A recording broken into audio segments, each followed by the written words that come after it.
आपसे जानना चाहेंगे किस तरह का कार्यक्रम है। प्रधानमंत्री विजय घाट पर पहुंच चुके हैं और लाल बहादुर शास्त्री के पुत्र भी उनके साथ मौजूद हैं।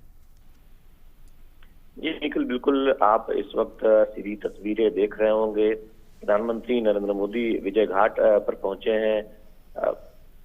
प्रधानमंत्री थोड़ी देर में लाल बहादुर शास्त्री जी को श्रद्धा सुमन अर्पित करेंगे और इस वक्त सीधे वो विजय घाट पर जो समाधि स्थल है उस ओर आगे बढ़ते हुए दिखाई दे रहे हैं। जी हम जानते हैं कि आज पूरा देश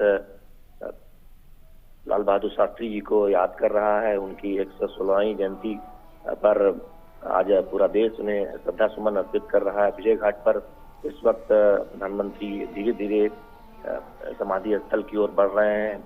हम जानते हैं कि देश लाल बहादुर शास्त्री जी को ऐसे प्रधानमंत्री के तौर पर जानता है जब उन्होंने जय जवान जय किसान का नारा दिया था, जब देश उस वक्त चुनौतियों के दौर से गुजर रहा था 1965 में। जिस तरह से एक मजबूत नेतृत्व और सुदृढ़ नेतृत्व लाल बहादुर शास्त्री जी ने देश को प्रदान किया और जय जवान जय किसान का नारा दिया। जिस तरह से एक तरह से हम जानते हैं कि तब अनाज की जो एक कमी थी हमारे देश में और उपवास रखने का एक आह्वान किया था लाल बहादुर शास्त्री जी ने और पूरे देश की जनता ने उनके इस आह्वान को माना और एक तरह से सादगी पूर्ण व्यक्तित्व के एक प्रतीक के तौर पर लाल बहादुर शास्त्री जी को जाना जाता रहा है। और जिस तरह से देश की जनता उनके विचारों उनके जीवन को एक तरह से उसका कह सकते हैं कि उनके विचारों का पालन करती रही और उनके आह्वान को जिस तरह से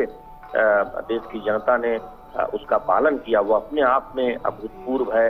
लाल बहादुर शास्त्री हमेशा ये कहा करते थे कि दरअसल देश का जो शासन है वो जनता के लिए होना चाहिए और वो एक उदाहरण से सादगीपूर्ण व्यक्तित्व का उनका पूरा जीवन अगर आप देखें तो सादगी से भरा रहा और गांधी जी के एक अनुयायी के तौर पर, गांधीवादी नेता के तौर पर जिस तरह से पंडित नेहरू के निधन के बाद उन्होंने देश की बागडोर संभाली, देश को एक मजबूत नेतृत्व दिया, निश्चित तौर पर वो याद किया जाएगा।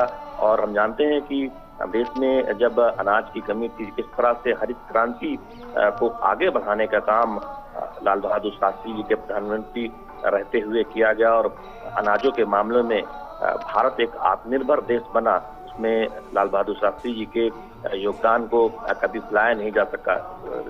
इसके साथ ही साथ श्वेत क्रांति देश में जो हम जानते हैं कि आगे आके उस पर भारत आगे बढ़ने में कामयाब रहा और जो उसकी भी नींव लाल बहादुर शास्त्री जी के प्रधानमंत्री काल में रखी गई थी। तो एक तरह से कह सकते हैं कि सीमा को लेकर जो चिंताएं थी उसमें जिस तरह से एक सुदृढ़ और मजबूत नेतृत्व प्रधानमंत्री काल में लाल बहादुर शास्त्री जी के देश को मिला और साथ साथ जो दो बड़ी चिंताएं थी, अनाज की कमी उस वक्त भारत को सामना करना पड़ रहा था और दुग्ध क्रांति की एक जरूरत थी। तो ऐसे में उस ओर जिस तरह से भारत आगे बढ़ा तो निश्चित तौर पर लाल बहादुर शास्त्री जी के सुदृढ़ नेतृत्व और दूरदर्शी विचारों को एक तरह से याद किया जाएगा।